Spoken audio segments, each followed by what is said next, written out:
It's Fightful's The Hump with Jimmy Van and Sean Ross Sapp.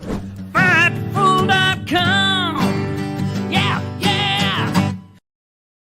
What's up, you guys? Sean Ross Sapp. Welcome to Fightful. It is November 29th. This is the Hump. Special edition of the Hump at 4 p.m. Eastern. This stream will continue. Jeremy Lambert will hop on, and he will host the Shazza McKenzie SRS very serious media call ahead of Black Label Pro Slamilton.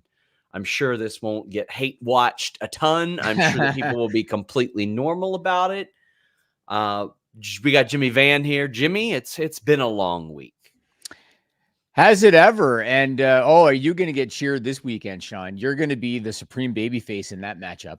I'm going to do one of these. That would Come be on, you guys! Let me hear ya! I'm going to do one of those. Remember Hacksaw Duggan? He used to stomp his foot when he did it.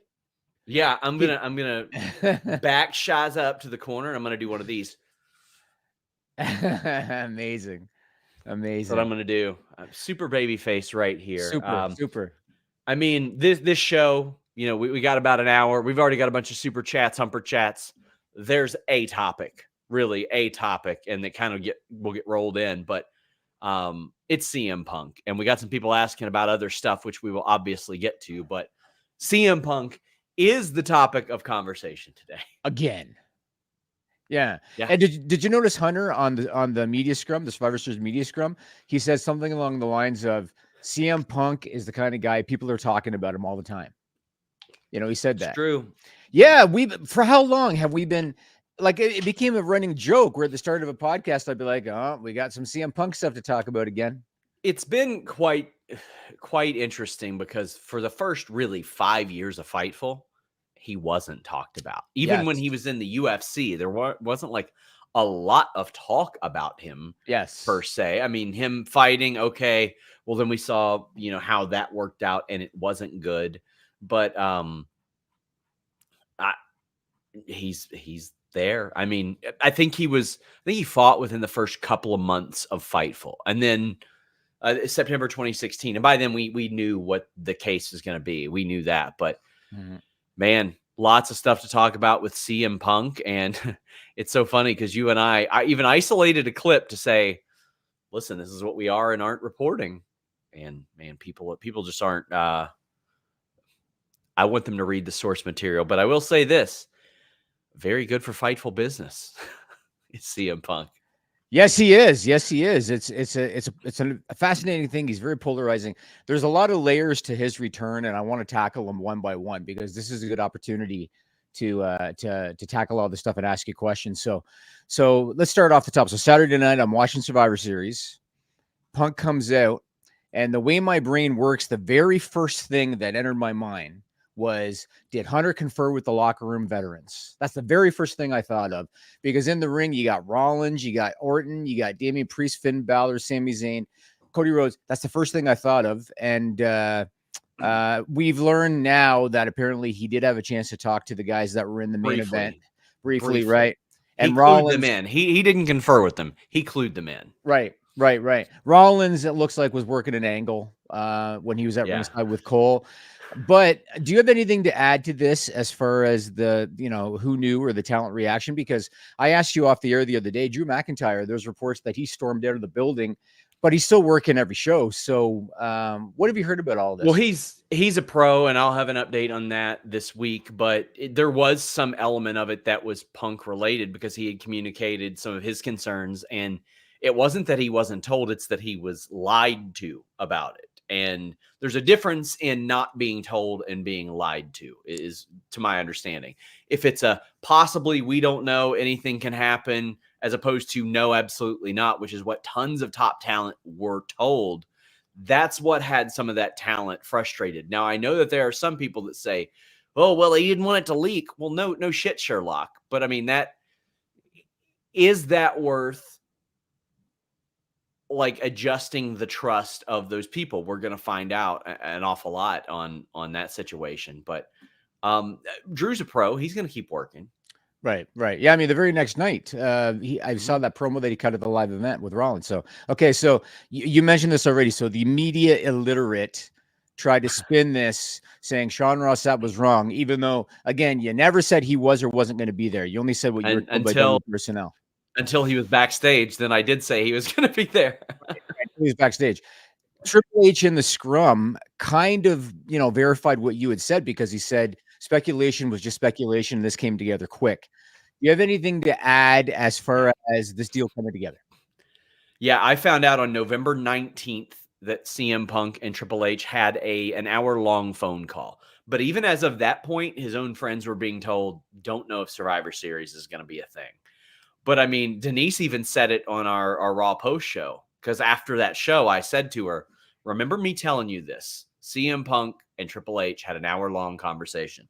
I actually communicated that with the higher up that also did not know until I think the hours before Punk showed up, because I was asking WWE reps as of the day of, and as of that afternoon, it still wasn't confirmed to them and the PR team and all that.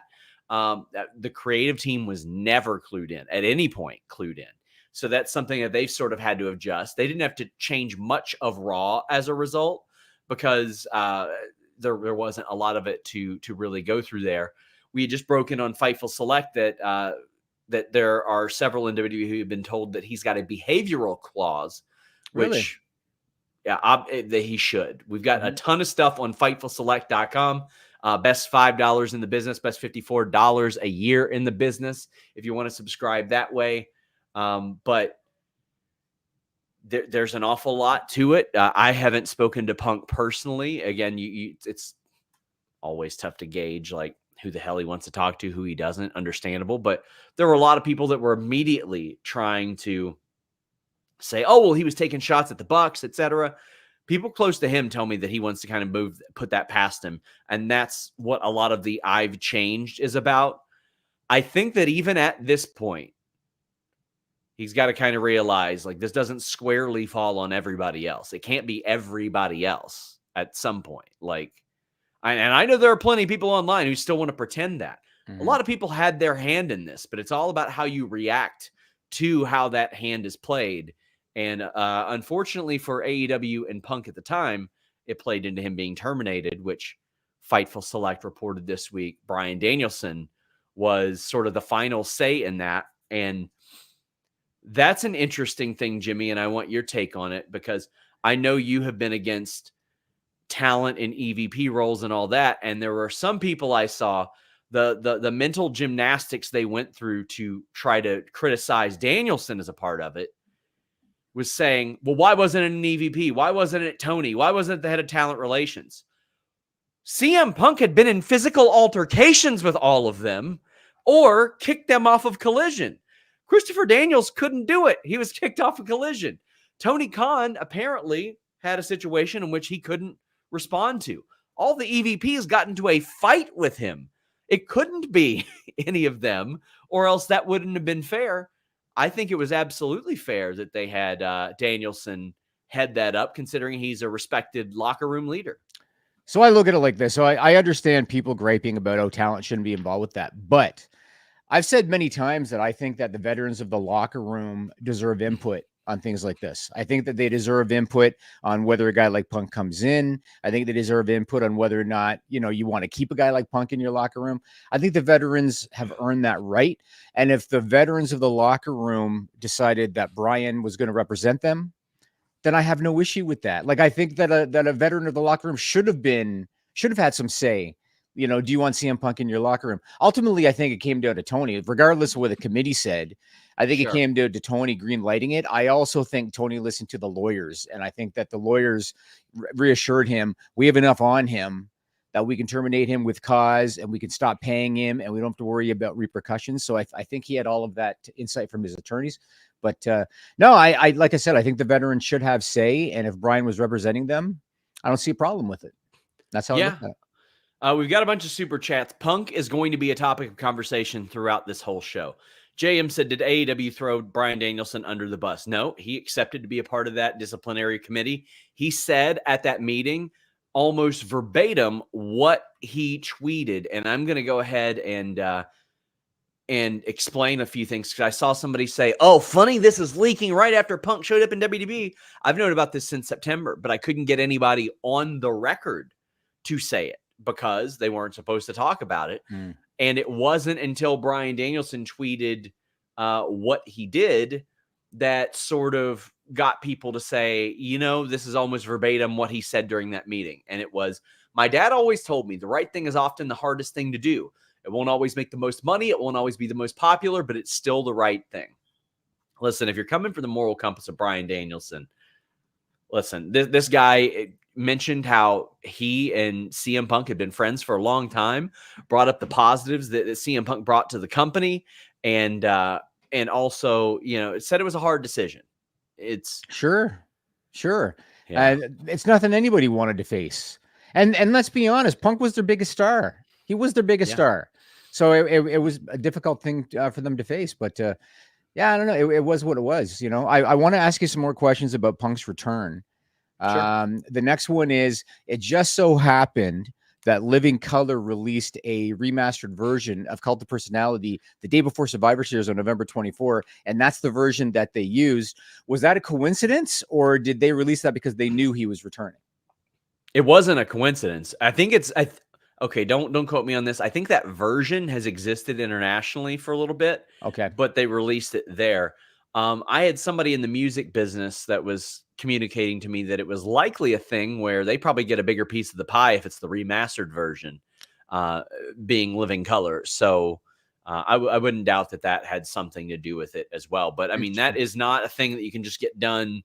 You can't call up Living Color at 9:30 p.m. and say, hey, here you go. I will say this, that song is not dubbed over on Peacock or anything like that. So I would assume they have the rights in perpetuity. Whatever they spent on it, they likely acquired it for good, because that they haven't dubbed over any of Punk's old stuff, but they've dubbed over a lot of other stuff there. It's probably all encompassing, I imagine. And it could be like the Alter Bridge thing, where, you know, Alter Bridge just says, do it, kind of, for Adam Copeland. Okay, I want to talk about the promo, Punk's promo on Monday. First off, to me, it felt very rushed, and from what I understand, Orton and Dominic went long, and so they had to cut time off Punk's promo. That's true, because he only had like 6 minutes.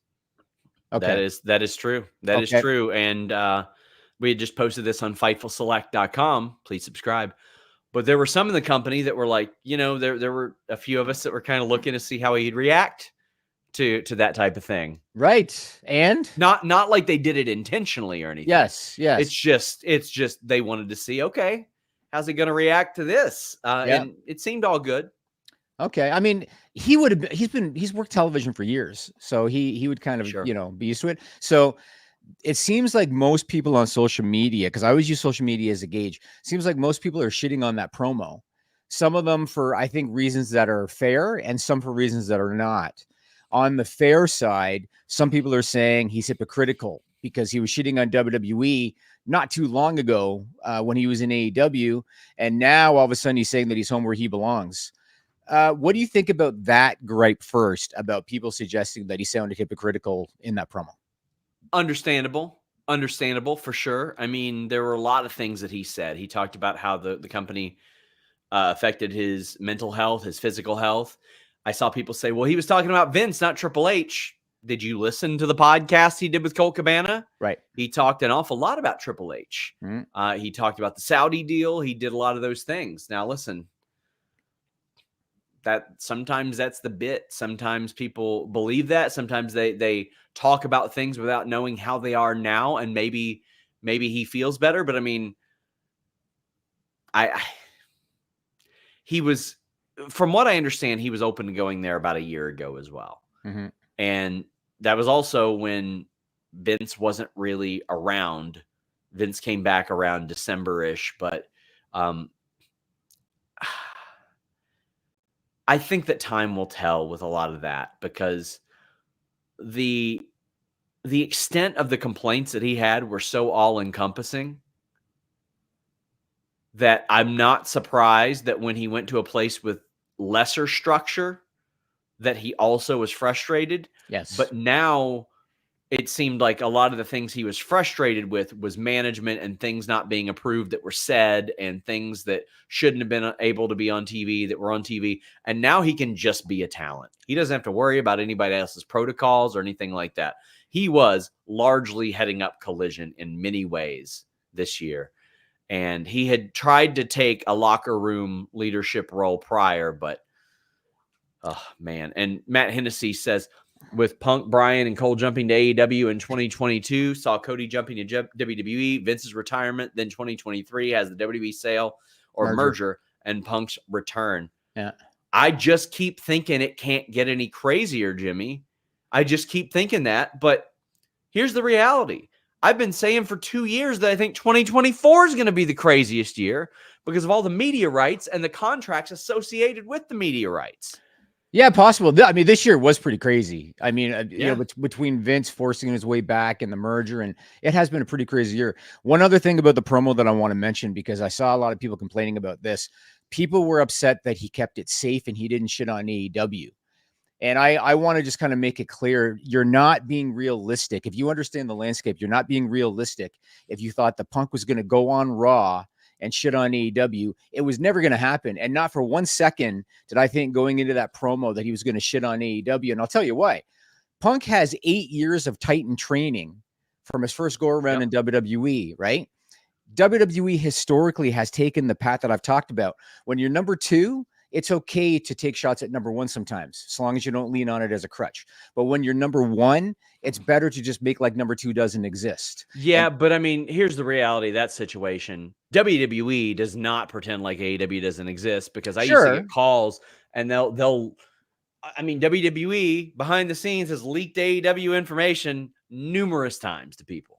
Sure. Like, don't get me wrong. I know that I mean, there's been literature where they've mentioned them as a competitor. So I know obviously they know them, but publicly on television, they have traditionally not gone down this road. When they were in war with WCW, they shit on WCW when they were number 2, when WWE was number 2. Once WWE overtook them, they rarely mentioned them until they acquired the IP. That's just kind of how they are. There would be no benefit to Punk going on Raw that had an audience more than double what Dynamite does and 4 times what Collision does and gave AEW that platform. And I think people got pissed about that because if you're a WWE fan, they wanted to hear him shit on AEW. And if you're an AEW fan, I think they wanted to see the response from AEW on Dynamite. Yeah. So, what I like to see with the WWE AEW stuff, if it's in the spirit of competition and stuff, I really enjoy that. I know a lot of people think that, oh, well, it's good for business if there's drama. I hate it. Like it's not fun to cover. It's not fun to talk about. A lot of these performers I really like. A lot of these people I really like. And it's not fun. Go ahead. Sorry. I was going to say, a ton of super chats we got to get to. Were you surprised by the safeness of the promo? No, because whether or not he was okay with it or not, I feel like there will be some humbling there. And there was him saying, I've changed, I'm home. Right. There's going to be some humbling there. JM says, if Raw moves to FX, will it be back to 2 hours? No, I would imagine not. But FX is a prime landing spot for them. Bryan Danielson seems like he's deep-rooted in AEW with contributions backstage behind the scenes. Do you see him continuing with AEW after his in-ring career? Oh, yeah. Yes, unless he decides to wrap up his in-ring stuff in WWE with a couple matches or something like that. Because he's still well-regarded there. He seems to relish his role in AEW, though. He seems to relish what he's doing. I mean, he hands out fines to people, too. I saw that. Steve says, do you think that the regime change happened 2 years ago, that Punk, an AEW run would have happened, or would he went straight to WWE? From what people claim to me, he was open to going back before AEW, but WWE, Vince didn't want to have anything to do with him. I think that's why he's asking if the regime change had happened earlier, because when Punk did Backstage for FS1. Oh yeah, I do think it would have happened. You think it would have? Because he was interested then, right? And that was like 5 years ago. I believe. Wrestling is nuts. I love it. It's mad to think the Cult podcast led to Punk and AEW, which led to Brawl Out, Brawl In, leading to Punk and Triple H WWE. This is something I was going to pitch to you and Rob in our group chat. I would like to put together. It's an idea I've had for a long time, but stuff keeps happening. A 10-year timeline that led to all of this from the Royal Rumble. So we're going to start working on that. After I get through this match, we're going to be doing that. Our Red says, do you think an anti-WWE sentiment is growing in AEW? Looking back of how ex-WWE stars have behaved in AEW. No, it's about individual personalities. And there have been a few of them that have made things a headache, but it is all about like the individual situations there. I mean, obviously Moxley's well-liked. Bryan's well-liked. I think a lot of people like Jericho there. Like, I agree with you. I think it's an individual thing. I don't think they're like, oh, you're a WWE guy, so fuck you. I don't think it's like that at all. Yes Boy says, I'm not here to make friends. I'm here to make money. That was a line Punk had at the end of that promo. That was one I was like, didn't need to say that, but it was enough to get people to go, oh, Roman versus Punk at Crown Jewel confirmed. I doubt it. I wouldn't be surprised if he didn't work Crown Jewel. So I might be reading too much into this, but when he said that, I'm not here to make friends, I'm here to make money, I felt like the promo was going to lead to a heel turn. That's what it felt like. So. Yeah. I want corporate Punk. Yes, that's like what I want. Suit. Yes, he would do that so well. He would, and when he said he's changed, his fan base doesn't want to hear that. You know what I mean? And I think a lot of the negative sentiment online was because people didn't like the things that he was saying. He mentioned the wise man. That's Paul Heyman.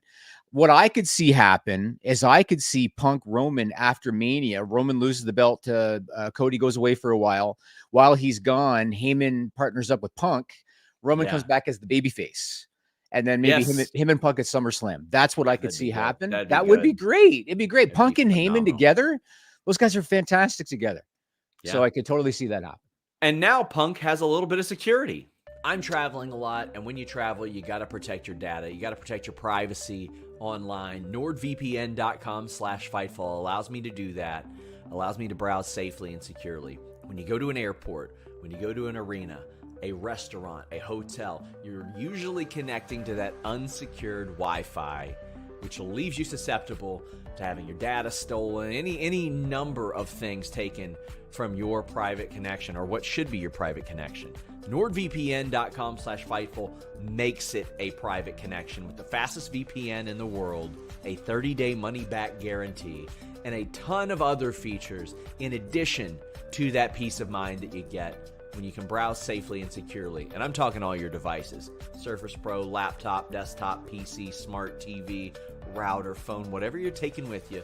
NordVPN.com/Fightful will add extra layers of security to your digital life. You can get a password manager, a file encryption tool. Be safe, be smart. NordVPN.com/Fightful. We have a bunch of super chats and humper chats to get to. Some of them about Punk, some of them not. Dick the Cock Johnson says, do you know if WWE is being looser with band moves, with Garza doing a Tiger Driver on NXT last night? I have asked specifically about that move. I'm awaiting an answer. I hope so. These are pro wrestlers. They usually know what they're doing. I agree. It looked really good, too. It did. Greg Nelson says, hi, Sean. Hi, Jimmy. Thanks for everything you do. Every time CM Punk pops up, it makes our lives a little more interesting. Just made a donation to NAMI. Good luck this weekend, Sean. Shaza going to whip that ass, though. No, she's not. First off, that isn't going to happen. But please donate to NAMI.org. It is the National Alliance on Mental Illness. That is the reason I'm doing this match on Saturday. Any match I do like that will be for some sort of charity. We've raised over $4,500 in sponsors, donations, and pledges so far. So I'm very, very proud of that. Murray says, Sean and Jimmy, love the show. Sean, it was nice to meet you at WrestleCade. I love WrestleCade. I'm going to be there every year. I don't care what the hell WWE is doing for Survivor Series. I'll be at WrestleCade every year. Says, you were so nice, I decided to actually spend some money, which my wife won't care about since I passed out 100 cards. What was your favorite match of WrestleCade? Oh, my God. They had Insane Clown Bussy, which was Effie, Alley Cat, and Violent J, the Insane Clown Posse. Really? Yes. Against Kerry Morton, Ricky Morton, and George South. And during the match, George South was taken out and came back in ICP face paint and turned on the Mortons. That was unreal fun to experience. That was insane. How was Violent J in there? How was he? He's all right. He had Yeah. fun. Okay. Yeah. Okay. He Interesting. had his fun. Yeah. Jay Miller says, hi, Sean. I'll be at Slamilton. Just wanted to ask how long till WWE starts using the best in the world moniker for Punk, similar to Cena. Well, they don't, because after this Saturday, I'm going to trademark it. Mhm. And I'll be best in the world, but it'll be very soon. They'll I do mean, that. they call Cena greatest of all time, right? I don't Yeah. think they call him best in the world. Is WBD the number one bidder for the rights to Raw? I haven't heard anything about WBD rights. I know that they're gonna make a play to keep the NBA. I know USA is making a play, like maybe for NASCAR and NBA. ESPN is about to try to get TNT's whole basketball team. Normally WWE deals would prohibit places from getting AEW, but Ari Emanuel spoke openly on the investor call about how they are fine with ESPN doing business with PFL. It's their business as long as they're still promoting UFC, whatever. So I doubt that they would do that, but you know what? I've seen crazier shit happen in pro wrestling than that. So here's what's interesting. So my first question for you is, I've seen this on social media lately. Where's this Warner Brothers news coming from all of a sudden? Because I've seen it a lot. Troll accounts, people who Is that don't know what it what they're is? talking about as of right now. Yeah. As of So right now. if Yeah. Endeavor or TKO, whatever, if they allow WWE to negotiate by themselves, which they've always claimed that's how it is, right? They've always claimed Nick Khan and Hunter handle WWE and Dana White handles UFC primarily. If that's the case, I could absolutely see Triple H say, you know, if you want to talk to us, you have to ditch the other wrestling company. I could totally see that. But what's going to be interesting to me when this next round of rights happens is what does AEW get? I wish I could be a fly on the wall to find that out, because Brandon Thurston, I think, did the math on this. AEW is probably looking for $200 million a year because they have not been profitable before now. They're probably looking for $200 million a year for TV streaming, maybe even for pay-per-view. Their television ratings are down year over year. I mean, I think it's hard to argue that Punk leaving probably did negatively affect the TV rights deal. And yeah, it might have, but at the same time, I think they want to package them all together to at least as the original pitch. They would like right. to streamline it. My question would be, do you think that Warner Brothers is telling Tony Khan or AEW, you're down year over year? Like Collision is really struggling. Rampage kind of always wasn't that, but Collision is really struggling. You're down year over year. You're not worth your asking price. Like, do you think that the gap between the two could be wide? That's something I would like to know about. Is Tony going to get what he wanted? You know, but I still don't think Warner Brothers is gonna be where Raw ends up. I just don't. I don't think I'm certainly going to circle back to WBD contacts in December. Certainly. Darren Walker says the time of writing 7:40 p.m. here in the UK. Not one women's match or segment announced for Dynamite. Also, why Athena only the ROH champ, not wrestling on Dynamite this year? No news on Rosa and Deeb. Rosa has been good to go for months. I don't get it. I don't understand it. Get her back on TV. Serena Deeb has been backstage. They've got a clearance process that requires, you know, several steps, and she was coming back from injury as well. Now, as far as Athena, she wants to be on Dynamite. I don't know why they don't have her on Dynamite. They have every other ROH champ on Dynamite just fine. So there's really no reason not to. I don't buy whatever excuse that I hear about that. They need to put more stock into the women. That way you have more stuff worth interest in. But let's talk about a subject along those lines. So right on the heels of Punk returning, there have been a lot of rumor speculation now that Mercedes Moné, aka Sasha Banks, might be leaning towards a WWE return. To me, creatively, it would make sense if you're Sasha Banks, Mercedes Moné, if you look at what AEW has been doing with their women, what WWE has been doing with their women, and if you look creatively, Bayley's probably going to get jumped by Damage Control. So Bayley's probably going to need backup, you know, creatively. yeah. What are your thoughts on this whole rumor that Mercedes Moné might be now leaning towards a WWE return? I haven't heard anything to indicate that yet. I haven't heard anything to indicate that. I mean, I saw the post that had rumored that, but I haven't personally heard anything of that. I know that as of August, there was a working plan for her to do stuff in in AEW, but who knows if anything wasn't signed. Right. Okay. Yeah. Yeah, Wanna we do some more got Super Chats? yeah. Connor says, am I wrong for thinking Gargano and Ciampa will get the same booking for Triple H as they did in NXT? Yeah, I don't think they're gonna be in the top title program. I think that they've found what they're doing right now, and if they get over doing that, we're gonna have some good stuff there. Crazy 101 says, if AEW gets dropped by WBD, they would have to retire the TNT TBS titles, right? Yeah, I mean, obviously, if they wouldn't have to retire the titles, they would rename the titles. It was a dumb thing to call them that to begin with, to be honest. Yeah, could WWE go to TV14 if WBD gets the rights? Listen, TV14, TVPG don't mean shit, guys. They get to decide the level of content in which they do. Now, the USA Network can censor whatever they want, like the holy shit chants. But this is not like the Motion Picture Association of America or ESRB for video games. You can have somebody's ass cheeks out on TVPG if you want. You can say shit on TVPG if you want. There's no fines. There's nothing associated with that at all. At all. Would cross promotion be a thing if they kept both using the TNT TBS titles? No. Does he mean cross promotion meaning WWE and AEW? Is that what he means? The only way that would be a possibility of really happening is if WBD said, we want all the AEW content and all the WWE content. And then they said, would love for you guys to play nice. That's about it. I don't know if WWE would go for that. Although, you know what? If Vince isn't involved, Hunter seems more open-minded than Vince McMahon. But yeah. I don't know.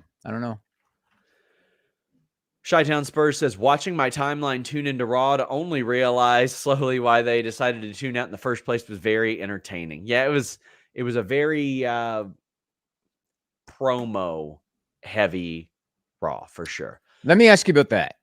So I also felt like it wasn't the greatest show. It wasn't the greatest Raw show. Yeah. Almost none of the top names wrestled. Almost.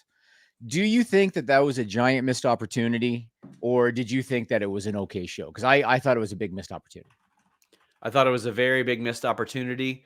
I would have had an absolute slapper of a match booked on there, which I think they thought the tag team turmoil would be, but it was okay.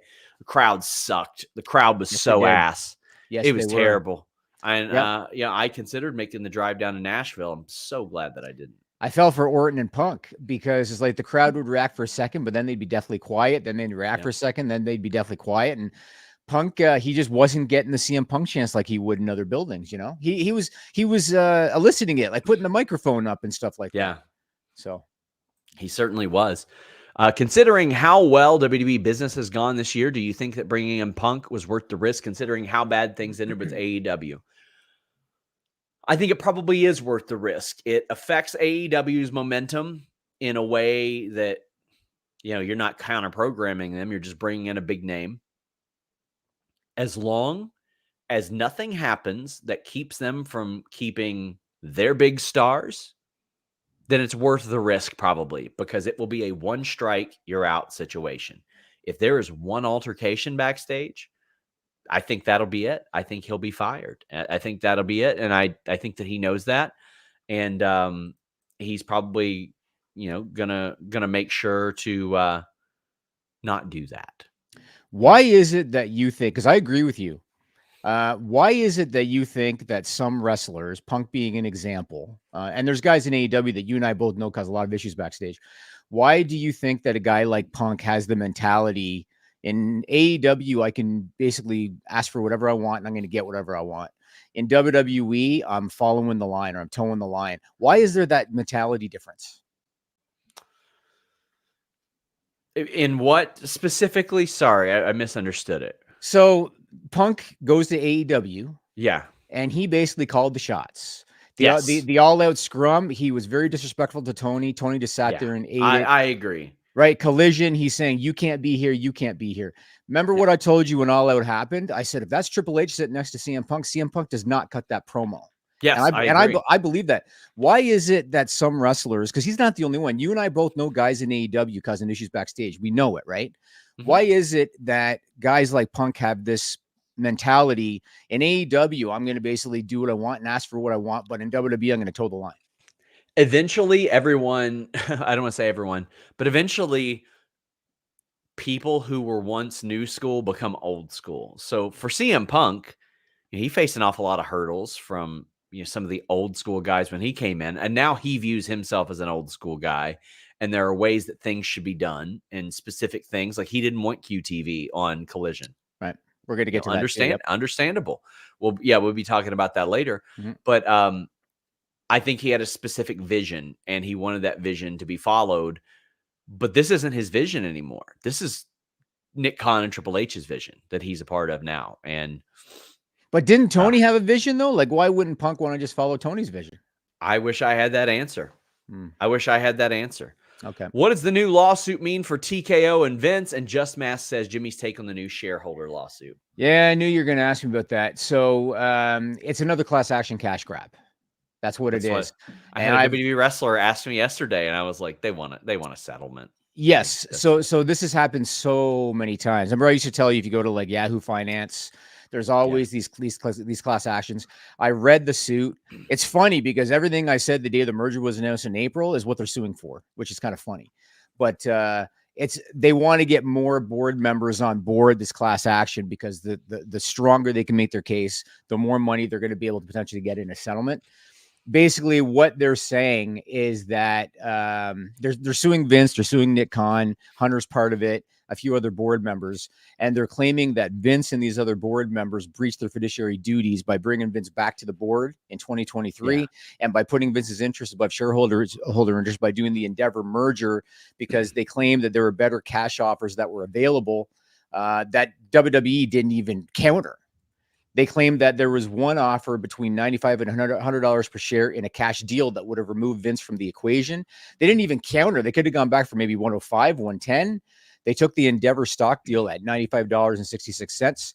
I had said, on that podcast that Vince didn't take this deal because it's in the best interest of the shareholders. He took it because it was in the best interest of Vince McMahon. And I believe it. And the only thing that I think could be an issue here, potentially, is the stock at one point did go as high as $103 after the merger was announced. Now it's, last I looked, $77. So it's really plummeted since then, but it did hit 103. Probably going to be a settlement. It's a class action cash grab. That's what it is. K775, have you heard anything new on the Raw TV rights with PW Insider reporting that Triple H and Nick Khan are in LA for negotiation? That's the latest I've heard, and that news should come somewhat soon. Sammy and Ty had the baby. Congrats to them. Yes, congrats to them. Is Jordan Oliver or Alex Garcia heading to AEW? No, Jordan Oliver is supposed to go to Europe for a while, from what I understand. Which is curious based on the East-West connection trademark that saw that AEW filed, which Jordan had no idea of, from what I hear. What are the plans for Randy Orton? Bloodline contingent stuff, or at least hinted stuff. He looked fantastic, man. He's jacked. He looked fantastic, and he did everything he normally would do. He did the DDT, he did the RKO, he did everything he normally would do, and you could tell he was really in a good mood too. He was really stoked to be back. I think he's happy to be there. Nicholas says, once Vince is gone from his chairman spot or chairman positions, any speculation who takes his spot? If Nick ever left WWE, do you see Stephanie becoming president? Yeah, I could see Stephanie becoming president. She was backstage. Fightful Select reported at Survivor Series. She is well liked there. I could absolutely see that. As far as his particular spot, Jimmy, who do you think would take it over? So there'd have to be a board election. Yeah. And odds are Nick Khan. Odds are Nick Khan.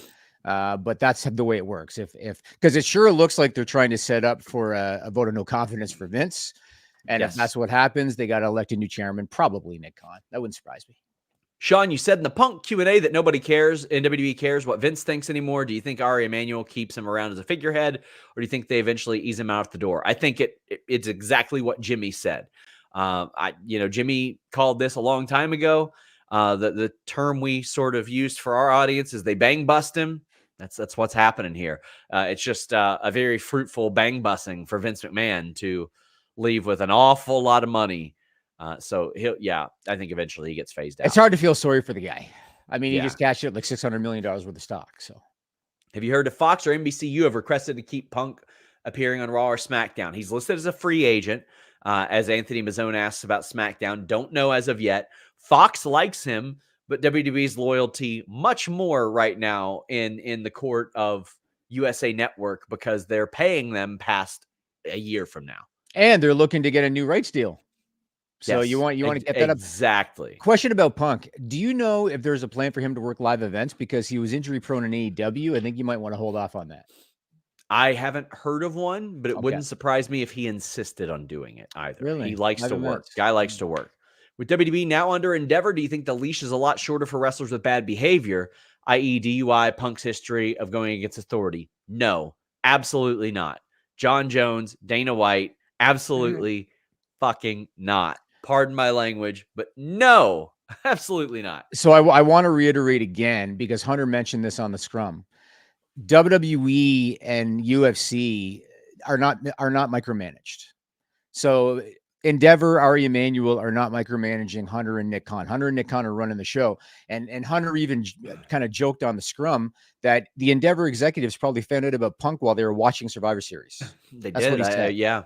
Yeah. So day to day, it's business as usual, and Endeavor's not involved. Peepaw, our friend John says 9,901 minutes spent listening to Fightful. Spotify Wrapped is informative that 6 days, 6.8 days. This super chat is probably more than the ad revenue I contributed. That's the truth.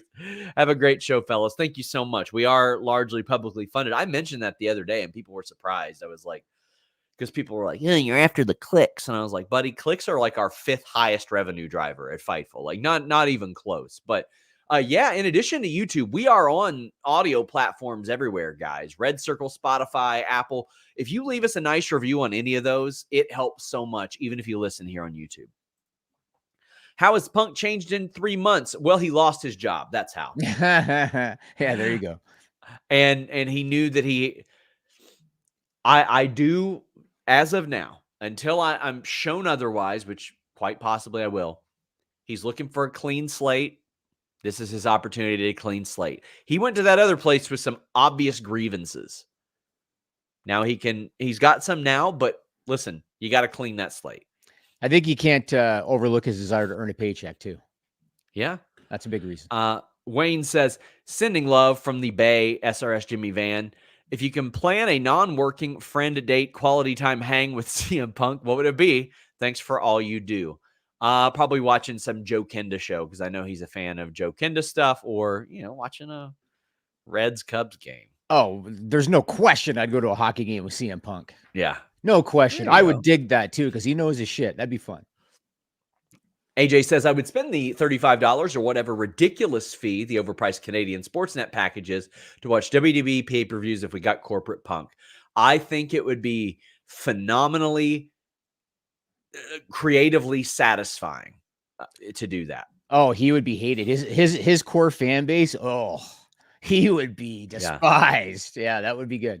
We talked about this, but Jay Hudson said, Jimmy Van, what's your take on the WWE deal? And if WBD, we get the rights, where do you guys think Mercedes will sign? WWE, AEW, New Japan. I think Triple H can convince her to return to WWE. I think there's a possibility that he can. I feel like she would want to kind of hit up AEW and do a little more New Japan stuff, because you don't want to end it on the foot injury and all that. She is training again. But do you think there's any possibility WWE ends up on WBD? Anything's possible, but I don't think so. Yeah. Anything's possible, but I still think that USA needs them more than Warner Brothers does. At least Warner Brothers got AEW. I think USA needs them more. And so I still think they'll end up there unless FX just comes out with an offer that you can't refuse.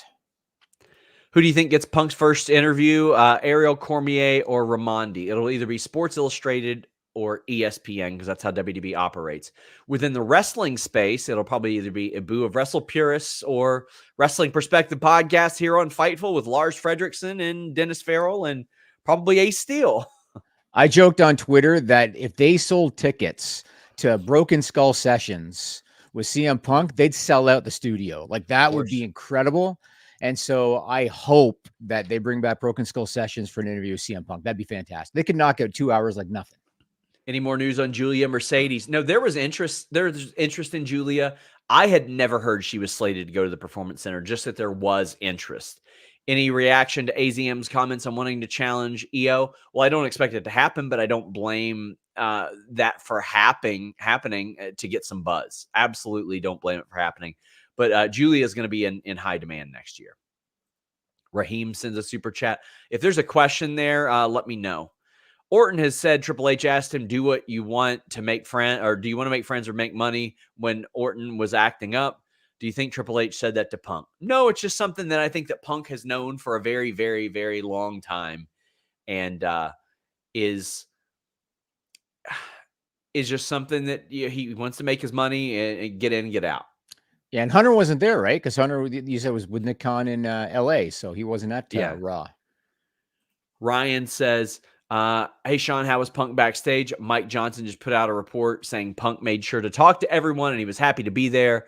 Well, he should be happy to be there. He's very lucky to be there at this point. I agree. After talking with the talent, those who were against his return are okay with it. No, absolutely not okay. I'll say this. There are absolutely top talent who are still not on board with his return. Absolutely. Now, that's going to happen naturally with almost anybody. I don't think that's like out of the ordinary. There were a couple that had questions about Cody. It was largely positive, though. I've talked to some people that are like, we're going to see how it goes. And I don't know who all he talked to, but I know he talked to some people that, maybe weren't as fond of him prior. But I mean, new kid in school again. He's got to establish reestablish those relationships. And I don't blame the talent. The talent, especially not only does Punk have this, bit of a checkered past, he's getting a top spot, Sean. So I don't blame the talent. Like, he's definitely going to have to earn his way. And like, we've talked about this before, but I just feel like Punk looks at WWE different than AEW. I just feel like he does. I feel like he knows to stay in his lane in WWE. And so I think there's a better chance it's going to work out. You got to remember, he lasted 8 years the last time, Yeah. So Raheem says, I wanted to ask if there's any truth to Wade Keller's report that Jay White was upset from the build and match against MJF. I think they both knew that it sucked. I know they both knew that it sucked. But I wouldn't say upset. I've never known Jay White to be upset about anything from what I've heard. Annoyed, probably. But I don't know about upset. What's up with MJF's injury? He has allegedly a torn labrum, and he's hoping to avoid surgery. He's undergoing some injections and some therapy to try to work through it, but he is seriously hurt. And he's going to work Samoa Joe at the pay-per-view. He's going to work Samoa Joe. Going to work Samoa Joe. Matt says, seemed like Cody and Sammy were being set up for world title wins at Mania. I'm worried about the Punk effect could return or could affect them. Hope it doesn't. I don't think Rollins and Punk needs the title. I don't think Punk against anybody needs the title. In fact, I would steer away from that. A lot of Punk's stuff can be emotional. He's won those titles. He's won those titles before. He don't need to win them again. I think he mainly wants a main event. And so the question would be, would WWE be cool having them in a main event without a title? And also, what's he going to do if they say, sorry, we've had Becky and Rhea penciled in for this main event for a long time, and they're getting it. Maybe they'll say, let's talk at 41.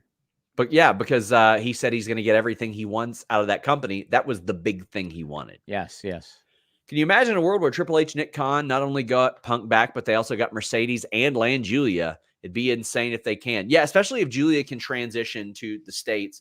Because, I mean, I know one of the concerns is her knocking the shit out of people. That is a big concern. Yeah. But Mercedes, that would be big. And I think they will get Trinity back. I think they will.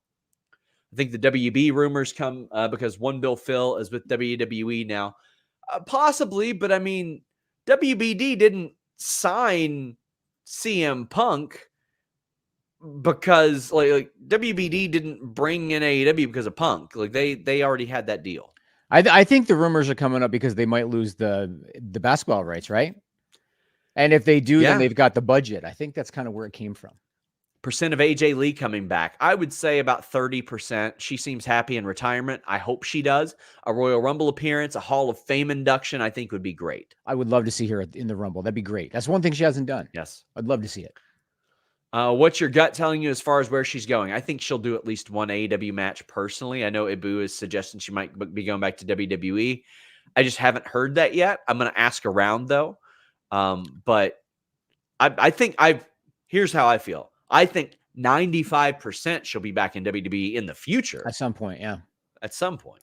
Didn't she say that she wanted to work other places like Mexico and whatnot?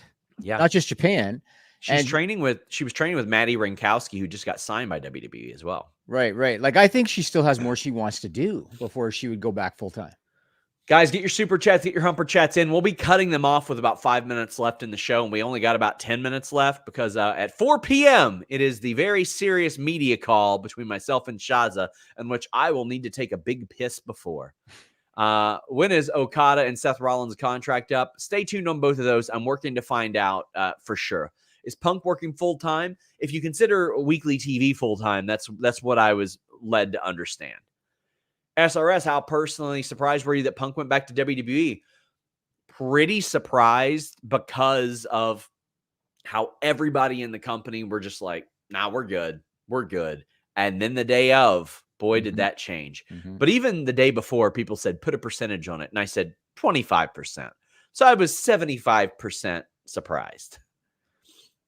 Is there a chance after Wembley that TK has some kind of deal with Mercedes and it's been kept under wraps? Yes, there is. The possibility. There is the chance because I was told at Wembley there was a working plan for her to work there. When did Charlotte and Becky become friends again? I mean, listen, Becky is impossible to not be friendly with for any extended period of time. And I will Charlotte's say this. very friendly too. I like Charlotte a lot. And I'll say this, and you and I talked about this at the scrum, the Survivor Series scrum. They both looked really stoked. Like they both genuinely looked pretty happy. And when they were doing stuff on SmackDown too, like celebrating and stuff, Becky got emotional. Yeah. So good for them, man. I mean, they were really tight, and you know, competition got in the way. And look, I think the way Charlotte put it was, she said, "We're dating again." Good for them. Good for them. We've got Jake saying Punk is a free agent. Do you think he shows up Friday? I think he should. I think he certainly should. And he should say, I am a free agent until the draft. I want to see him and Heyman in a segment. Me too. Yeah, give me that. Me too. Mr. Acosta says, do you think any of that, do you think that if the meeting with the Bucks happened that we wouldn't be here? Feels like a lot of money was missed out on because of that. I think a meeting should have happened. I have heard a lot of people say, oh, well, the Bucks pulled out. No, from what I understood, the Bucks and Omega just never responded to the inquiry. Now, there are some claims to the contrary, but that's a situation where it's going to be he said, she said forever. A meeting should have happened at some point. And if you leave that meeting and still say no, well, then that's fine. Yeah. That's fine. But a meeting should have happened. Tony should have mandated it. It was a big misstep. Deonna Purrazzo, where do you think she lands? I think WWE. I mean, there's no non-awkward way to put this. Serena Deeb is Deanna's ex's current person. So and I would imagine things weren't. I don't want to speak on personal stuff. It's just that's why I think. But if I were AEW, I'd be interested in Deonna Purrazzo, and all that.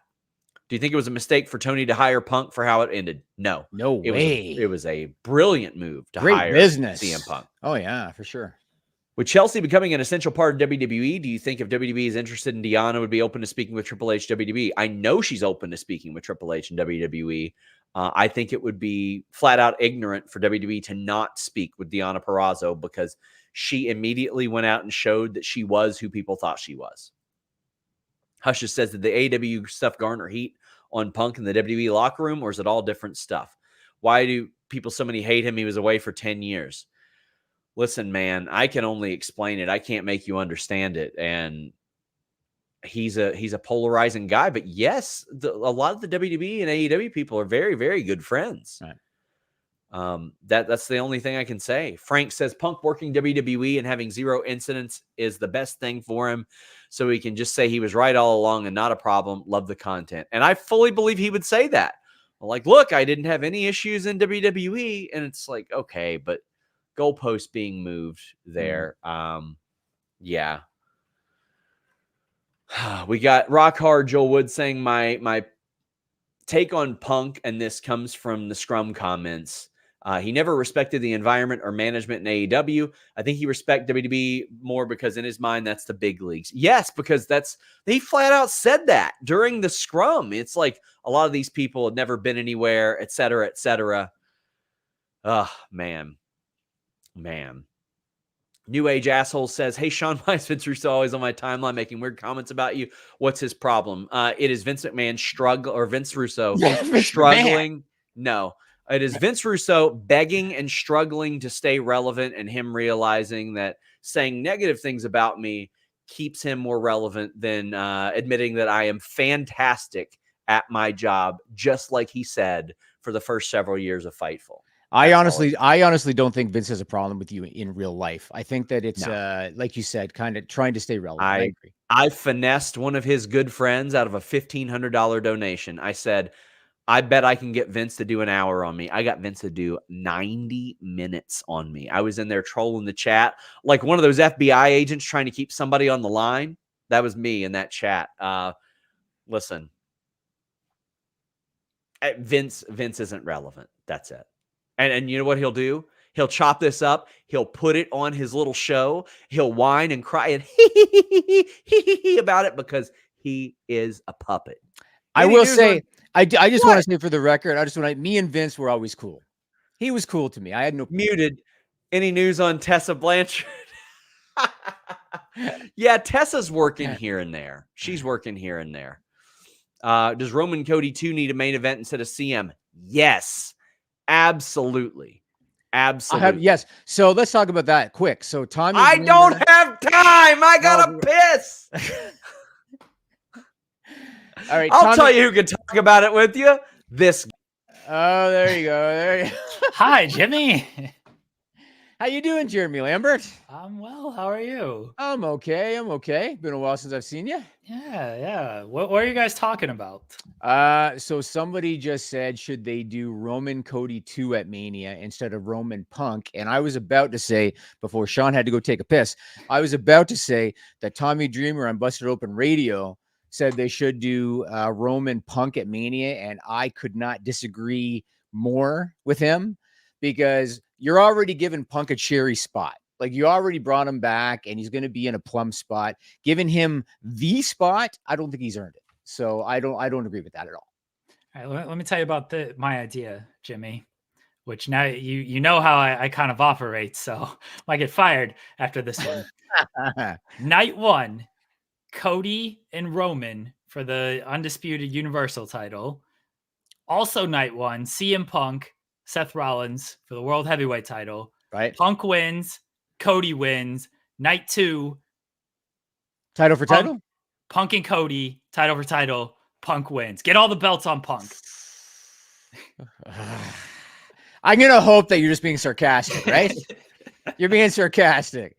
Never. I'm never sarcastic. Happen. I never troll. This is my legit idea. Sometimes your social media posts are legit, though. Like, I can kind of tell the difference when you're being sarcastic and when you're being legitimate. And that one you're definitely being sarcastic. Like, I think they will do Rollins Punk, and I think Rollins is going to go over because I think that they're going to gauge the Punk's willing to play ball. So yes. I think they will have a Mania match, and I think Punk's going to lose, and I don't think he's going to mind. That's what I think. Let's finish up these super chats and humper chats. Crazy says, you feeling better now, Sean? You emptied? Yeah. Percentage of Okada going to WWE, AEW, or New Japan. 50% New Japan, 25% WWE, 25% AEW. How about Punk versus Paul? You mean Hunter? Paul Rosenberg. Triple H? Man, that's Paul Rosenberg. Yeah. That's it. Triple you know what? Make that one a shoot with Paul Rosenberg. I'd like that one. Some cash from Marco's Roids. Can't wait for Saturday. I was so proud I could make that skit happen with Marco. But by the way, guys, as we're about to start this media call, in which Shazza is most certainly going to be late for, any super chats during that, I will make sure goes to the NAMI fund. But I will be off screen. Jeremy will sort of host momentarily, and I will be brought back on screen. But Bear Hudson says, can you clear up Mercedes rumors? Is she free to sign with any company? Do you believe she'll return to WWE? I think she will return to WWE at some point. I don't think that I don't know if she's headed there imminently. As best I know, she's free to sign anywhere. But as I've said, there was a working plan for her to appear on AEW or to show up at AEW at some point. But Yeah, Jimmy, Actually, are you excited? I actually think it's Pete Rosenberg. Now that I think about it, it's not Paul Rosenberg. Oh, you're right. Well, Paul Yeah. Rosenberg was Paul the Rosenberg, Eminem manager. Eminem manager. Yes. That's Okay, what I'm okay, booking. okay. We're getting this is a big time celebrity match here. Paul Rosenberg. Oh my god. Well, how about this? Since it's 4:00 and you're going to do your media scrum, I am going to sign off. So good luck, Sean, Ross Sapp. Jeremy, ask the hard-hitting questions. I'm not asking any questions. You gotta as leave it up of to now, the I don't. esteemed media. Oh, you're just going to let them roll. Okay. Yeah, I mean, he can. I don't see any media in here, so I don't even see Shazza in here. So, so who knows what the hell's gonna go on? I'm sure Here, this will go well. Let's check out our background here. There we go. Bam. Look at that. Awesome. All right, boys. Jimmy, how you feeling about the Oilers? I'm kind of boycotting hockey until they fire Ken Holland. Oh, okay. Can we claim the guy that screwed somebody's mom on waivers? Are we allowed to do that? I told Sean about that. And you know what's funny about that, Sean? What? All they have said is that there was an issue on the road. They have not said what it was. So smoke fire? Listen, I don't know. I just am happy that we are a company that would not terminate somebody based on screwing somebody else's mom. Like that is not who we are as a people here at Fightful. So enjoy the media scrum, and I'll check it out later. I'll tune in. Don't do that. Thank you. Yeah, I'll check it out. Have fun, guys. Shazza's late per usual. Bye, Jimmy. What an unprofessional. Like, is anybody surprised? So the way this will work is allegedly Shazza will show up here. I've seen no evidence to indicate that she actually will. But Jeremy, you can bring me in, then you can bring Shazza in. We've got quite the lead in here. The Hump is the lead in. You see the super chats over there. But damn, at this point, I feel like you should probably just do a pre-show. I was gonna play some music, play some elevator music. Yeah, you could. Oh, you could, because I'm getting off screen.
Welcome, everyone, to the Ross Sapp, Shaza McKenzie Media Call. The match between Ross Sapp and Shaza McKenzie goes down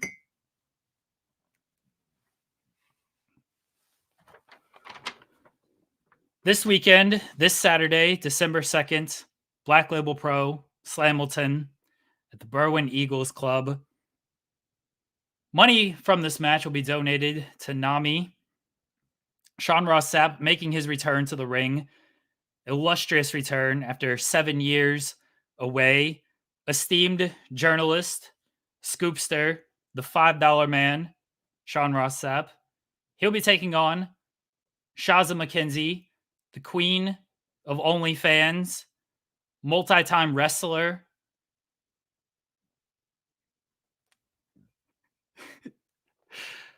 Black Label Pro Slamilton this Saturday, December 2nd. Want to thank everybody on the call for joining us for this very serious media call. Please remember to unmute your mic when you are on this media call. This call will go approximately 10 minutes, and then we will let everybody go. Please limit yourself to one question. Before we begin, let's bring on the competitors. First, Shaza McKenzie. I am a multi-time wrestler. That is a very accurate description. I appreciate that. Hello. Shaza, do you have any opening words for your opponent, Sean Ross Sapp? Yeah, F that man. Her opponent, Sean Ross Sapp. Sean? What? I'm here to prove a point. I'm here to prove a point, okay? When this match got announced, I said, and I quote, I'm going to show up and do exactly what Shaza does best. And after I'm done taking pictures of my ass for Instagram, I'm going to beat her in a wrestling match as well. Since then, I have done just phenomenal promo work. I brought Marco Stunt out of retirement, got him out of his youth pastor job to come talk to me. I brought back faces that haven't been on Fightful in years. I got people from AEW, WWE, and Impact helping me, guiding me through this. And, I haven't wrestled in a long time. And the whole point of this is I just want to show Shaza that I'm better at it than her. And we'll talk more about that here. But listen, I'm already a better Australian than her, as you can see. Do you really think that by wearing a kangaroo costume that you're like getting in my head? Like, and I'm just, oh no, he's got a kangaroo onesie on. What will I do? Now I'm so distracted. The mind games. Oh my God. Did you not just say that? Did you not just say, oh no, he's got a kangaroo suit on. What will I do? That is an actual quote that exists in the world now. That is an actual quote. Perhaps you should learn how to do media. Keep it to Saturday. Keep it to Saturday, folks. We have a long list of esteemed of media joining us. Again, please limit yourself to one question. Please unmute your mic. In the chat, if you'd like to ask a question, please leave a super chat. It'll get your question read, and all the super chat money does go to Nami. So you can, please don't punch your camera again. Let's begin. Remember when you hit the camera and you've destroyed your entire setup? Yeah, I've been training for a long time. Look at this hop. Well, let's bring in someone who was there for that incident from Indeed. Mike, go ahead. And after Mike, we will get to John Alba. Please have your question ready. Mike, go ahead. Hi. Yes. Again, great seeing you knock your monitors over. Glad you didn't do it today.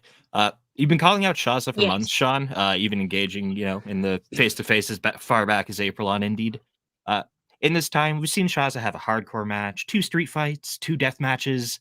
You've admittedly done 0 preparation for this match. Mm-hmm. What makes you think you have any chance on at Slamilton? Well, that's sort of the point. That's the point behind all this. Like, I'm not going to pretend like Shaza is not my friend. I like Shaza a lot. And we would make little jokes like, haha, one day we're going to have a diner fight. And I guess it's not really her fault. But then at some point, people just started to be like, LOL, she's going to kick your ass. He. And I was like, whoa. Like, our joke is not your joke. So that's why I showed up at Black Label Pro to a huge ovation. Like, Thunder Rosa called me up and she's like, God, it was thunderous. Exactly. And she called me up and she's like, that's bigger than any pop I've ever had. That conversation happened. And on that day, I showed Shaza that I could just roll in the ring, hit her with a DDT. Like, it's good. But you know what? That wasn't enough for you, Shaza. You had to challenge me to a match too. Because you attacked me after I'd already wrestled for like 10, 12 minutes. You just went out. All you'd done that day was walk around that bloody convention being real effing annoying and interviewing everyone. Oh, please, I'm going to hear with it. And then you accidentally showed me how much money you make with Fightful. And now that's why I'm fighting you, because you make too much money. And that is bullshit. I want your money. Okay. I just want your money. Okay. Yeah. Well, what That's does what it this is say that about I'm now. doing this? I'm I doing want this for your money. charity. I'm doing this Yeah, for I know you're charity. doing it for charity. I don't want your charity money. I want that money to go to charity. I want. Sounds. Next, we go to John Alba. After John Alba, we will go to Rob. John, go ahead. Hey, can you hear me? Can you hear me? Yes, John. I Okay, can't believe we've been muted. good. Shazza, I don't have a question for you because you're probably going to win. But Sean, we know there are a lot of fans around the world who are very interested in this event, especially in Canada. When will Slamilton be coming to Canada? I actually thought it was in Canada. I thought this was a Hamilton, Ontario reference. And so I had my passport ready. I was good to go. I was ready to show the people of Canada something very special. And John, I know you got up and left. You certainly dressed for the occasion, but I know that I studied some of your work as you defeated Davey Ann. And I just want to say, thank you for paving the way for Marks to get on the other side of the guardrail. I really appreciate you sort of setting the stage for that. I'm humble. There's no follow-up comments. Next, we go to Rob. That's nothing. He didn't ask you a question, Shaza. Next, we go to Rob. And then after Rob, we will go to Pluggo. Rob, please ask your question. Hey, I'm just here to see if there's any pickles that are going to be given away after this shindig. Rob, it was great to see you at your Sergeant Slaughter booth this weekend at WrestleCade. Glad that you and Lacey Evans made good. But yeah, you want any pickles, Shaza? I do like pickles. That's one thing in America I can get on board with pickles in America. Women do love pickles. They're pretty good. I mean, they're delicious. Yeah. They're pretty. Once we bury that, like once we beat the living crap out of each other, afterwards we can share some pickles. If you're not too much of a sore loser, that is. I'm okay with that. Next, we'll go to Pluggo, and then we have a write-in question from the 5-star man. Pluggo, go ahead. Is this on? Is it me? Is it my turn? Am I ready? Okay, good. Sean Ross Sapp, this is for you. This is a hard-hitting question, sir. You've made claims that you and Dr. Marco Stunt are doing steroids on a program. Can you speak on to what he's got you on, and if I could get any for my gut? See you Saturday. So I had just been doing stairs for a while, and I was like, man, my legs are so small. People on the internet are going to body shame me. I know it because, I mean, I'm sure they look great. They're going to do a lot of stuff. But I don't think that many people watching this, especially Shaza, understand what I have to go through as a white American man in wrestling. And sometimes I felt like I just needed a little bit of help. And Marco, unfortunately, did not provide that, which is it any surprise that he's out of the wrestling business with the way that he treated me in that call? I'm not surprised whatsoever. We now go to talking about talking about what? You don't know my struggle. What? You don't wear these chains. We all know you're a drug fiend. We all know what you've done on the stream. We all know. We all saw it. So you watch my show then? Yeah, sometimes when it unfortunately pops up on my little feed. Maybe I should have had one that says SHAZZA and SRS go over their match 3 days before the show. Well, maybe you should have, but I'm not going to remember it. So we now go to a write-in question from the 5-star man. It says, my question for Shaza, which would be worse, losing to Sean at Slamilton or losing your chance to become the legitimate WrestleMax St. Louis Women's champion to Su Yung on December 5th? I mean, losing to Sean Ross Sapp is gonna happen. That would be embarrassing. That would be a career-ending loss. Not being able to become the legitimate WrestleMax Women's Champion against Su Yung, whilst it would hurt me a lot because I am who should be the rightful champion. Losing to Su Yung wouldn't send me down the same spiral of depression and anxiety and, life crippling, what have I done, sphere as losing to Sean Ross Sapp, because Su Yung is a very talented. We're not here to promote other wrestlers and other. She followed me on matches. Twitter. She followed me on Twitter and Instagram this week, by the way, did Su Yung. And I just want to say thank you. We're here to promote Black Label Pro Slamilton. Please keep it on topic. Yeah, St. Louis sucks. Right in from Jake Neal says, Shaza, if SRS wears the kangaroo onesie during your match, will you be liable for animal abuse under Australian law? No, as the president of Australia, I get a pass on all animal cruelty to people wearing kangaroo suits. Don't you all wide-eye me. I saw those wide eyes. Wow. The attitude of this man. I got to protect my Joey now. We now go to Greg Cherry. You going to bring a little Joey? There's actually one that came with this. Does it have a Joey? It did. I lost it. It's been a while since I bought it. You lost your Joey. It's all right. Oh my God. Listen. Most Joeys today are raised by TV anyway, so it's all good. No. You have to know where your Joey is. That's Dear God. We now go to Greg Cherry, and then we'll have a write-in question from John Taylor. Greg. Hi, Sean. Hi, Shazza. My question is this. The Cincinnati Bengals are in the basement of the AFC North after losing to the Pittsburgh. Who we got next? We have a write-in question from John Taylor. There he is. He's back. Oh. My question to you is, how do you avoid being an overhyped disappointment, much like the Bengals this year? Well, my gear is actually Bengals inspired. I'm thinking about getting a Bengals inspired boomerang to attack Shaza with. I've thought about not doing that because I'm pretty sure that she's adept at using a boomerang. I genuinely have no idea what a Bengals is. You don't know what a Bengal is? I don't know your American sports references. It's a tiger, and it's not like they don't even have them here. What? I don't care about your weird sports team shit. Stop that. You have been to several sport ball games of late. St. Louis rules. Every other team, I don't care. I don't know. I don't need that. We won't have lying on this media call. Yeah, I appreciate that. You keep muting me. What? John Taylor has a write-in question.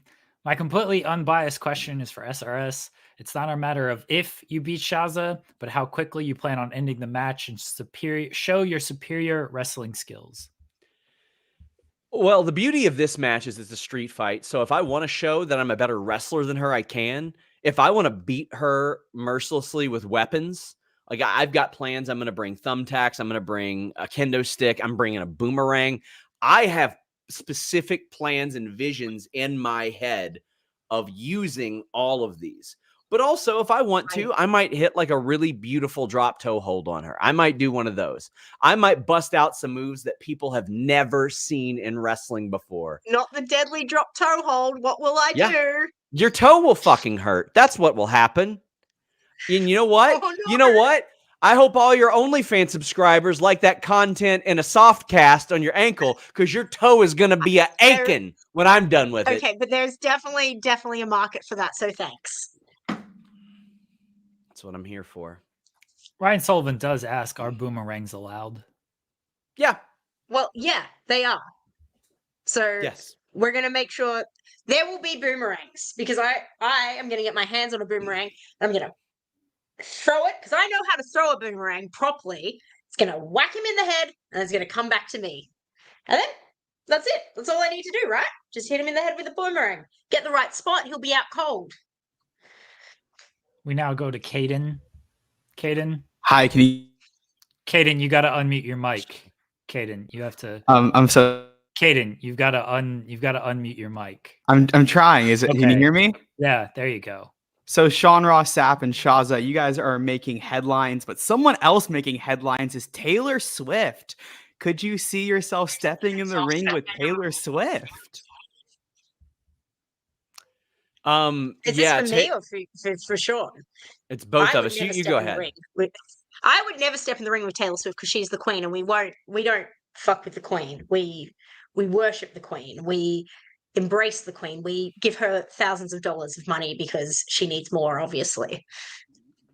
Yeah, well, a lot of people don't know this, but back in Nashville, she actually babysat my kids for quite a while.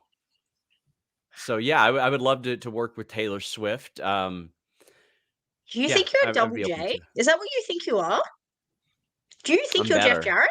I'm better than Jeff Jarrett.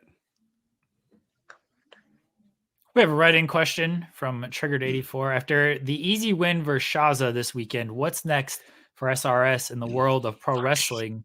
Are you the one under the devil mask? No, I'm not. I'm not under the devil mask. I am the new Second City Saint. Like, because CM Punk is off doing other things, I'm gonna lead things in Chicago and really show them, let them know that, you know what, if the CM Punk thing doesn't work out, I got their back. Lexington flies to Chicago direct, so I'm open to doing some more wrestling appearances, specifically because people on the internet really like to cry about it, and that makes me very happy. We now go to Ella. I did like that when everyone cried. Ella! I have no idea what's going on. Shazza, you know I'm rooting for you, girl. I voted for you to win on that poll. Yes. Fuck Sean Ross Sapp. Ella J knows what's up. Exactly. You're gonna. We're supposed to be unbiased media here. Please do not show bias during this call. Thank you. Okay. We'll try. I mean, what have you already covered? I don't want to ask something that's already been asked. What have you guys already covered? Sean Ross Sapp is on lots of drugs, is what we've covered. Is Sean getting tested before this match? That's a good Drug point. tested? Sean? Drug tested? Are we going to get tested for steroids? Because, you know. No, the only test I have. I know I'm 100% healthy and clean, and there's nothing in my system. No, I'm not gonna do. I'm not gonna test for steroids. I'll do the coke test though. Again, I'll We'll piss do the into a cup. cocaine test again. Yeah, Well, you we'll know do that. Cocaine test. I'll take the cocaine test. I just want to say I found out a lot of people had very unhealthy colors of urine on that day when they were like, "Why is your pee so clear?" And I'm like, "Y'all need to drink water at some point." Yeah, guys, water, very good. Yeah. Wait, Shazza, you got that Dasani water though? No, this is Aquafina. Listen, this is the difference between. It is, and at this point, it is like tap water that I've refilled like 50 times. I get one bottle and I keep on going. Here's the difference. I'm doing this for love of the game. I'm doing this for charity. Shazza's doing this for clout. She's trying to upgrade from Aquafina to Smart Water Cucumber Lime like I can afford. I'm not doing this for money. I'm not getting offered a hot dog or a handshake for this match. Shazza's getting those and paid probably, and put through a door and through thumbtacks and hit with a kendo stick and the filthiest drop toe hold you will ever see from somebody from Kentucky. All these things are happening. Shazza, what weapons are you gonna bring with you? What you gonna do? Show us an 8x10 of her ass or something? I've got some weapons. I don't like those. Those are neatly wrapped too. I don't like those. They are neatly wrapped. It's like someone put them in a box and sent them my way just so I could hit you with them. Well, those are supposed to come to me. Well, it's okay. I'll put them under the ring. We can see who gets to them first. Okay. Crazy 101 says, who will be put through a flaming table? I don't know. No, absolutely no one. No one's going through a flaming table. Yeah, that ain't happening. But I don't know the no, fire laws there. I would imagine I don't know how the Berwyn Eagles handle that. There's no way the death match at the Bowen Eagles Club. So maybe if we pay the fine, they'll let us. But Well, no I mean, flames. this No might be fire. death. This hair. I have barely any hair as it is. I can't be risking getting this stuff burnt off. This might be a death for your career match. I mean, Will there be a big Australian boot butt kicking? There will be. I'm not wearing any boots right now, It's bare feet, and I can't give you bare feet for free, so I can't show you that. But yes, there will be some big Australian boot kicking and butt kicking, and there might even be some knives, maybe. Jake, I'm wearing wrestling shoes, so. Jake, Shaza, is it the concussions that make you think St. Louis has a good sports organizations, or are you just out of your mind? Oh, no, it's that I just know nothing about sport, and I live in St. Louis, and therefore the only sports I'm being shown are St. Louis teams. So I have big XFL fan here. Oi, I love the XFL. Well, no, listen, I've never watched an XFL game in my life. We signed the St. Louis Battlehawks XFL quarterback to the Cincinnati Bengals. So look at that. Well, I'm proud of you because you don't live in Cincinnati. Why is Cincinnati your team? I live an hour from Cincinnati. I'm very close to Cincinnati. What? I have no concept of geography. Yeah, I live in a place that is geographically convenient, Shaza. This is how I make connections. This is how I'm out working. My place is geographically convenient. No, it's not. I am 3 hours. You in like 4 hours, mate. Because I'm geographically I can convenient. Just be at your house but I could be at your house tonight. You gonna come watch Dynamite? Is that what you're gonna do? I could Brian Pillman you. I could do it. That is very sick and twisted. That you would. You mean the other Brian Pillman? Oh, damn it! We now go to a real journalist, an award-winning journalist, someone who is finally respected and respectful on this call. Denise Salcedo. Denise. Hey. Thank goodness. I came in here because I have one very important question. Will the winner of Ross Sapp versus Shaza McKenzie, will the winner be facing Taylor Swift afterwards? Thank you very much. That's my most important question that I've got for today. It's a very important question. She clearly watches the product. Look at Denise waking up at the crack of 1 to be here. You really respect it. Look. She's a busy lady. She's actually like booked and busy, you know? I don't know if you know this about her. She asked me if I had a tabby cat an hour ago. She ain't busy. Mm-hmm. Anyway, so the winner will not be facing Taylor Swift because we love Taylor Swift. Well, and I'm going to be the winner, so that's why I can answer this question. And Sean doesn't need to because he's not going to win.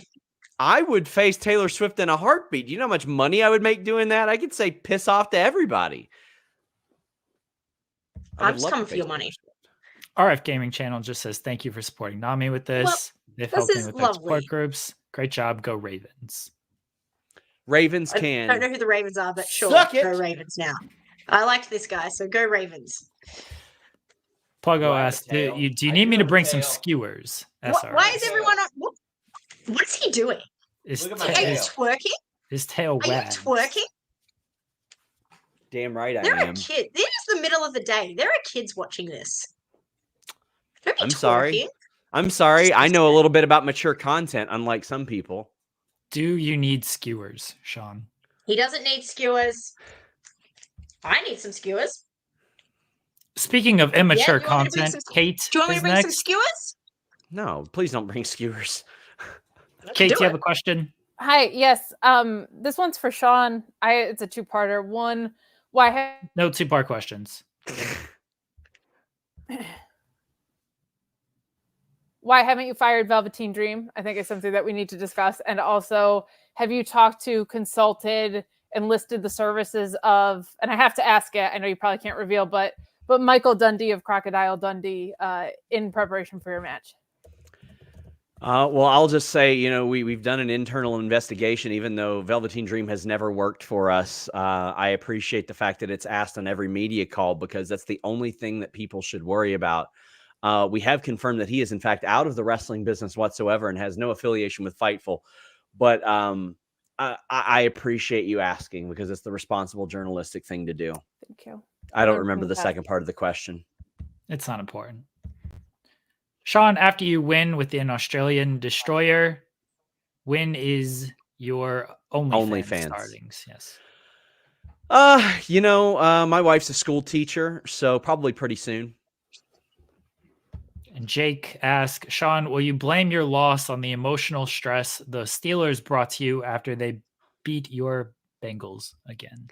The Steelers didn't bring any emotional distress. I fully expect the Bengals to lose almost every game. The only distress that I have associated with that situation is that I could have stayed in North Carolina and went to the Doja Cat concert that night. And instead, I came back to Cincinnati to sit in the rain and watch that game. Guys, that's going to conclude this media call. Thank you for joining us. Shaza, any final comments? One, I think this media call was quite biased, considering it was on his platform, and everyone seemed to say that he was going to beat me, which is incorrect because the kendo sticks. He just has a onesie. I math it out, guys. I'm winning. I'm beating his ass. He's never going to step foot in the ring again when I'm done with him because I'm going to scare him so much and he's going to realize, oh, that's right. I am a little mark and I shouldn't be in the ring. The ring should be for wrestlers. So, that's my final words. Yeah, that's what I think. I'll see you Saturday. So there are a few things I'm going to address here. First off, I will show you that I'm a real wrestler. We can start this match with a Greco-Roman knuckle lock or a collar and elbow tie-up if you want. If that's what you want so bad, that's what we can do. Second off, you said on my platform. What else is it going to be on? Onlyfans.com/Shaza McKenzie? How would that look? We do live stream. I do live streams on there, all the time. What would I be wearing then? You going to complain about me twerking and showing my tail there? Yes. Well, that seemed very counterproductive to your business model. Free. Don't give that way. I don't want that pointed anywhere near me while I'm talking about twerking. Thank you. Please donate to NAMI.org. I would greatly appreciate it. Yeah. Matt does have a late question. This is for you, Sean. Will you throw a kangaroo at Shaza for the win? Go SRS, who day? I am the kangaroo. That's me. I'm just going to. Please knock over your TV, your computer How you Please, like that? Knock it over. Knock it over. Please, I beg you. I beg you. Oh yeah, you're so tough. Oh my gosh, look at you. Stop twerking on camera. That. Folks, thank you for joining us on this media call. We have a great lineup this Saturday, December 2nd, BLP Slamilton. It begins at 12 p.m. Central. It goes until maybe 12 p.m. Central, December 3rd, along with Sean Ross Sapp and Shazza McKenzie in a street fight. We have Hayden Backlund and Trevor Outlaw, Dex Royal, TJ Crawford. Gangrel is going to be there. Matt Cardona might be there. Maki Ito is supposed to be there. Josh Bishop is going to be there. It's a tremendous lineup that we have for everybody. Dirty Dango against Dan the Dad. Calvin Tankman against Matt Mikowski. Orlando Colon against Rico Gonzalez. Bangin' Matthews against Violence is Forever. Again, Black Label Pro Slamilton this Saturday, December 2nd, noon p.m. Central to noon p.m. Central, December 3rd. Check it out. Tickets are available at Black Label Pro, blpslamilton.com. Please join us there. I want to thank Sean and Shaza for joining us today. Thank you, everybody, for joining us on this call. Guys, tune in, Black Label Pro Slamilton, to witness the epic showdown between Sean Ross Sapp and Shaza McKenzie in a street fight.